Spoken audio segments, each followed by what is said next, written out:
பசில் ராஜபக்சவை உடனடியாக கைது செய்யும்படி நீதிமன்றம் உத்தரவு பிறப்பித்திருக்கிறது. இது பழைய செய்தியாச்சே, அதான் போன மாதமே உத்தரவு பிறப்பித்ததே என்று கேட்டிங்கன்னு சொன்னால் இது வடிவேல் என்ற காமெடி மாதிரி தான். அது போன மாதம், நான் சொல்கிறது இந்த மாதம் என்ற மாதிரி.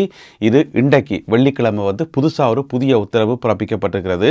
போன மாதமும் கைது செய்ய சொல்லி அது வேறு கேஸ், இது வேறு கேஸ். ஏன்னு சொன்னால் ராஜபக்ச குடும்பத்தில் இருக்கிறார்களுக்கு கேஸுக்கு பஞ்சமாக என்ன, ஒன்று போனால் இன்னொன்று, அது போனால் இன்னொன்று சொல்லி கேஸுகள் வந்தோண்டே இருக்கும் என்று அவ்வளோ வேலைகள் செய்திருக்கணும். அந்த அடிப்படையில் இன்றைக்கு கொழும்பு கோட்டை நீதிமன்றத்தால் நீதிபதி பசன் அமரசேன இன்றைக்கு வெள்ளிக்கிழமை உத்தரவு பிறப்பித்திருக்கிறார். குற்ற புலனாய்வு பிரிவுக்கு பசில் ராஜபக்ச எங்கிருந்தாலும் தேடி கண்டுபிடிச்சு ஆளை கைது செய்ய சொல்லி. பசில் ராஜபக்ச எங்கே இருக்கிறார்?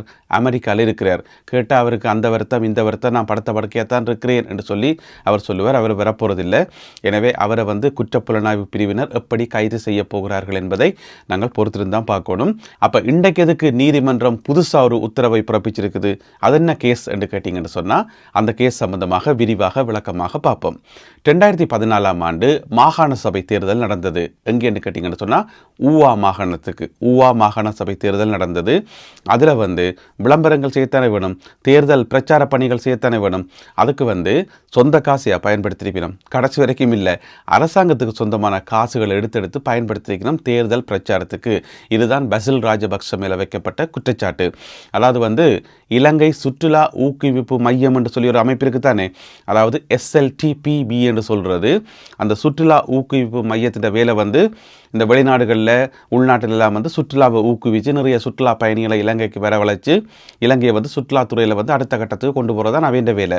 ஆனால் அவர்கள்ட்ட இருந்த காசு கிட்டத்தட்ட 78 லட்சம் ரூபா காசை பசில் ராஜபக்சவினுடைய நேரடி உத்தரவின் பேரில் அந்த காசு எடுத்து ஊவா மாகாண சபைக்கு கொண்டு போயிட்டு அங்கே தேர்தல் பிரச்சார பணியில் ஈடுபட்டிருக்கணும். அப்போ சுற்றுலா ஊக்குவிப்பு மையம் எங்கே கிடக்குது, ஊவா மாகாண சபை எங்கே கிடக்குது, ரெண்டையும் கனெக்ட் பண்ணிக்கார். ஏன்னு சொன்னால் பசில் ராஜபக்ச அப்போ அமைச்சராக இருந்தபடியால்.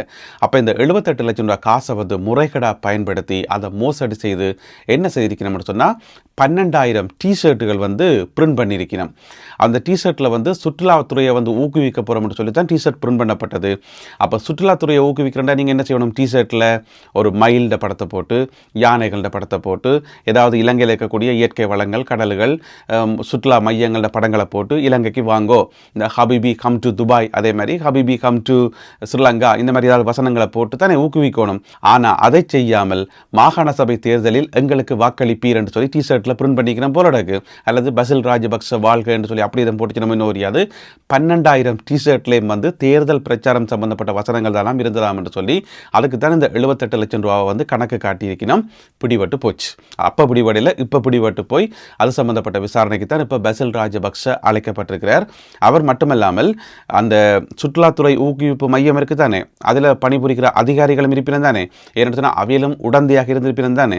எனவே அவர்களில் பார்த்தீங்கன்னு சொன்னால் அதனுடைய சேர்மன், அவருடைய பேர் பஸ்வர் குணரத்ன, அவரையும் கைது செய்ய சொல்லி இன்றைக்கு நீதிமன்றம் உத்தரவு பிறப்பித்திருக்கிறது. அதே போல மேனேஜிங் டைரக்டராக இருந்தவர் ரூமி ஜவுஃபர் என்று சொல்லி அவரையும் கைது செய்ய சொல்லி நீதிமன்றம் உத்தரவு பிறப்பித்திருக்கிறது.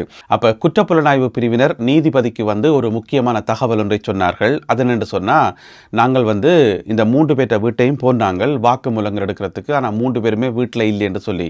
அதாவது பசில் ராஜபக்ச நாட்டிலேயே இல்லை, அது தெரிஞ்ச விஷயம். மற்ற 2 பேருக்கும் என்ன நடந்ததுன்னு தெரியல. சிஐடி தேடி போன போது அவர்கள் வீட்டில் இல்லை என்று சொல்லப்படுது. ஒருவேளை அவர்களும் வெளிநாட்டிலேயோ இன்னும் தெரியல. எனவே சிஐடியினர் இன்றைக்கு சொன்ன கருத்து என்னென்னு சொன்னால் அவர்களை காணலை என்றுதான். அப்போ நீதிபதி அவர்களுக்கு உடனடியாக வெளிநாட்டு பயண தடையை விதித்திருக்கின்றார். எனவே இந்த 3 பேரையும் இப்போ சிஐடி கைது செய்யணும். எப்படி கைது செய்ய போகிறார்கள் என்பதை நாங்கள் பொறுத்திருந்து பார்ப்போம். இதுக்கிடையில் 2014ஆம் ஆண்டு மாகாண சபை தேர்தல் நடந்ததானே ஊவா மாகாணத்தில். அதில் ஒரு சில சுவாரஸ்யமான தகவல்கள் இருக்குது. அதாவது ராஜபக்சவனுடைய அந்த ஆட்சி முடிவுக்கு வரப்போகுது என்றதை முன்கூட்டியே வெளிப்படுத்தின ஒரு தேர்தலாக அந்த தேர்தல் இருந்தது சொல்லி அந்த காலத்தில் சொல்லப்பட்டது. அதாவது அடுத்த வருஷம் 2015ஆம் ஆண்டு இலங்கையில் ஜனாதிபதி தேர்தல் நடக்க போகுது. மஹிந்த ராஜபக்சவினுடைய நினைப்பு என்ன, காலம் முழுக்க இலங்கையில் நான் தான் ஜனாதிபதி, இலங்கையினுடைய நிரந்தரமான ஜனாதிபதி மஹிந்த ராஜபக்ச தான், இனி வேறு யாருமே ஆட்சியை பிடிக்க முடியாது, ஏன்னு சொன்னால் நாங்கள் யுத்தத்தை முடிவுக்கு கொண்டு வந்தோம், யுத்தத்தினுடைய வெற்றி நாயகர்களும் நாங்கள் தான் என்று சொல்லி ஓவர் நினைப்பில் இருந்தவை. அதனால இலங்கையில இனி ராஜபக்ச குடும்பத்தை யாராலும் அசைக்கவே முடியாது. எனவே 2015 ஆண்டு நடக்க இருக்கிற ஜனாதிபதி தேர்தலில் மஹிந்த ராஜபக்ச சர்வ சாதாரணமாக வெற்றி பெற்று ஜனாதிபதியாக வந்துடுவார் என்ற நினைப்பு தான் அவைக்கு இருந்தது. ஆனால் அதுக்கு முதல் வருஷம் நடந்த ஊவா மாகாண சபை தேர்தலில் சொல்லிக் கொள்ளும்படி பெரிய அதிரி புதிரியான வெற்றி என்று சொல்லுவோம் தானே, அப்படியான வெற்றி அவைக்கு கிடைக்கல. ஏன்னு சொன்னால் ஐக்கிய தேசிய கட்சி அந்த டைமில் எங்கே இருந்தே தெரியாது, பெரிய அளவில் செல்வாக்கு இல்லாமல் இருந்தது. திடீரென்று பார்த்தீங்கன்னு சொன்னால் பயங்கரமாக முன்னேறி வந்துட்டு நம்ம அந்த ஊவா மாகாண சபை தேர்தலில். ஏன்னு சொன்னால் இவியல் மஹிந்த ராஜபக்சவனுடைய கட்சி 17 சீட் தான் அடித்தது, ஐக்கிய தேசிய கட்சி 13 சீட் அடித்தது, கிட்ட நெருக்கி வந்துட்டோம். அதுக்கு பிறகு 2 போனஸ் சீட்டோட 19 சீட்டுகளோட ஆட்சி அமைச்சது என்னவோ ராஜபக்ச அந்த கட்சி தான், சசீந்திர ராஜபக்ச என்று சொல்லி இப்போ கொஞ்ச காலமாக கைது செய்யப்பட்டு பிண கிடைக்க முடியாமல் பெரிய கல்லோலப்பட்டு கொண்டு திரிஞ்சார்.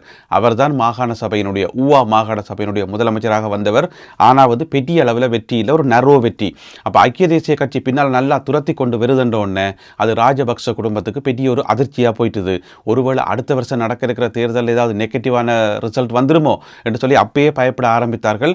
அதனால் இருக்கிற எல்லா வளங்களையும் பயன்படுத்தி ரூபவாணி கூட்டுத்தாபனம், லேக் ஹவுஸ் பத்திரிகை, இருக்கிற எல்லாத்தையும் பயன்படுத்தி அரசாங்கத்தின் சொத்துக்கள் சகல சொத்துக்களையும், அதிலையும் பார்த்தீங்கன்னு சொன்னால் இலங்கை போக்குவரத்து சபைக்கு சொந்தமான பஸ்ஸுகள் இருக்குது தானே, அந்த பஸ்ஸுகளை கூட விட்டு வைக்காமல் அதை கூட தேர்தல் பிரச்சாரத்துக்கு ஆக்களை ஏற்றி இறக்கிறதுக்கெல்லாம் பயன்படுத்தணும்னு சொல்லி இருக்கிற சகல அரச சொத்துக்களை பயன்படுத்தி அரசாங்கத்தின் காசை வீணாக்கி பயங்கரமாக பிரச்சாரம் எல்லாம் செய்து கடைசியாக 2015 ஆண்டு தேர்தலில் தோத்து போயிட்டோம்.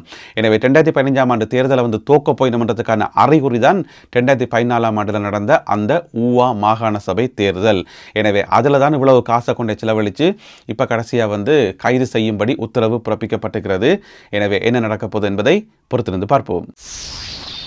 பசில் ராஜபக்சவினுடைய அந்த வழக்கு நடந்தது கொழும்பு கோட்டை நீதவான் நீதிமன்றத்தில். அங்கால பார்த்தீங்கன்னு சொன்னால் கொழும்பு மேல் நீதிமன்றத்தில் நாமல் ராஜபக்சவுக்கு எதிராக இன்றைக்கு ஒரு வழக்கு ஒன்று நடந்தது. அவர் கிறிஸ் என்ற ஒரு அமைப்பில் காசு வாங்கினவர் தானே, 70 மில்லியன் ரூபாய் இந்திய நிறுவனத்திடமிருந்து காசு வாங்கி இலங்கையில் ரக்பி விளையாட்டை ஊக்குவிக்க போகிறேன்னு சொல்லி புதுசாக ஒரு கதையை கிளப்பி அந்த காசை மோசடி செய்து பிறகு ஒரு கட்டிடம் ஒன்றை கட்டி அந்த கட்டிடம் அரவாசியில் நிற்கிது. இந்த கதையெல்லாம் உங்களுக்கு தெரியும்.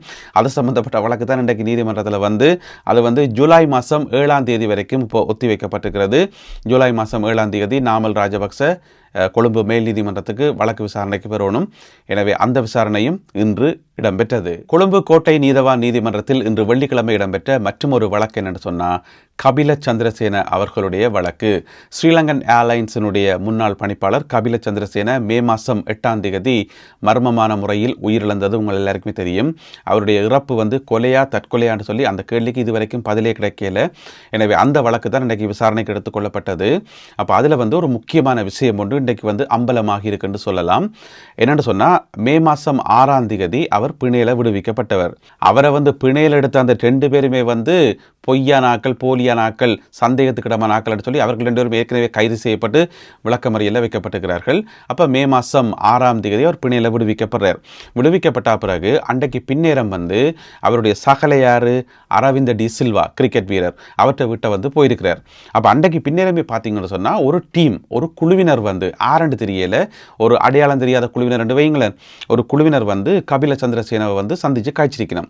சந்திச்செல்லாம் காய்ச்சி போட்டு அப்புறம் அங்கிருந்து வெளிக்கிட்டு நேரம் எங்கே போயிருக்கணும் என்று சொன்னால் அரச சட்டத்தரணி ஒருவருடைய வீட்டை போயிருக்கணும். அரச சட்டத்தரணியுடைய உத்தியோகபூர்வமான இல்லத்தில் போயிட்டு அங்கே சந்தித்து சட்டத்தரணியோட காய்ச்சிக்கணும். அந்த சட்டத்தரணியுடைய பேர் ரின்சி அரச குலரத்தின. அவற்றை உத்தியோகபூர்வமான இல்லத்துக்கு அந்த குறிப்பிட்ட குழுவினர் போயிட்டு டிஸ்கஷன் கலந்துரையாடலில் ஈடுபட்டிருக்கணும். அந்த சந்தர்ப்பத்தில் இவர் இருக்கார் தானே அரவிந்த டி சில்வா, அவருடைய மனைவி இருக்கிறா தானே, அவாவினுடைய மொபைல் ஃபோனில் ஃபோனில் காய்ச்சிருக்கணும். கபில சந்திரசேனோடு இன்னமும் காய்ச்சிருக்கணும். என்ன காய்ச்சல் தெரியல. இப்படியான ஒரு உரையாடல் நடந்ததாக சொல்லப்படுது. எனவே அது சம்பந்தமாகவும் விசாரிக்கணும். அந்த குழுவினர் யார், அவர்கள் ஏன் கபில சந்திரசேனவை சந்தித்தார்கள், பிறகு ஏன் அரசு சட்டத்தரணியை சந்தித்தார்கள், பிறகு அந்த அவருடைய அரவிந்த டி சில்வாவினுடைய மனைவியினுடைய போனுக்களால் என்ன உரையாடினார்கள், இந்த மாதிரியான கணக்கு கேள்விகள் இருக்குத்தானே. எனவே எல்லாமே விசாரிக்கப்படணும் என்று சொல்லி இன்றைக்கு நீதிமன்றத்தில் முடிவெடுக்கப்பட்டது. எனவே இந்த வழக்கு ஜூன் மாதம் 2ஆம் தேதிக்கு ஒத்திவைக்கப்பட்டிருக்கிறது. உங்களுக்கு ஞாபகம் இருக்கும் நினைக்கிறேன், மே மாதம் 6ஆம் தேதி அவர் அவர் பிணையில் விடுவிக்கப்படுறார். பிறகு அடுத்த நாளே மே மாதம் 7ஆம் தேதி திருப்பி நீதிமன்றம் வந்து பிடியான பிறப்பிக்குது. இல்லை அவர் அரெஸ்ட் பண்ணுங்கன்னு சொல்லி கபில சந்திரசேனவை. அப்புறம் பார்த்தீங்கன்னு சொன்னால் மே மாதம் 8ஆம் தேதி அடுத்த நாள் வெள்ளிக்கிழமை காலமை வந்து அவர் நீதிமன்றத்துக்கு சரணடைய இருந்தவர். நான் கூட அன்றைக்கு 7ஆம் தேதி பின்னேரம் போட்ட வீடியோவில் சொன்னான், நீங்கள் இருந்து பாருங்க, நாளைக்கு விடியவே போய் சட்டத்தரணிகளோட போய் நேர நீதிமன்றத்தில் சரணடைவார், ஓடி ஒளிச்செல்லாம் பிரயோசனம் இல்லை என்று சொல்லி முதல் நாள் பின்னேரம் வீடியோவில் சொன்னால் அடுத்த நாள் விடிய பார்த்தா இந்த உலகத்தை விட்டே போயிட்டார். அப்படியான ஒரு அதிர்ச்சியான எதிர்பாராத சம்பவம் நடந்தது. எனவே வழக்கு விசாரணைகள் தொடர்ந்து இடம்பெற்று கொண்டு வருகின்றன. அவருடைய இறப்பு வந்து ஒரு மர்மமாக தான் இருக்குது. காத்திருந்து பார்ப்போம். இந்த காணொலியில் பகிர்ந்து கொள்ளப்பட்ட இந்த செய்திகள் தொடர்பான உங்களுடைய கருத்துக்கள் என்ன என்பதை மறக்காமல் கீழே எழுதுங்கள். மீண்டும் சந்திப்போம் உறவுகளே. நன்றி, வணக்கம்.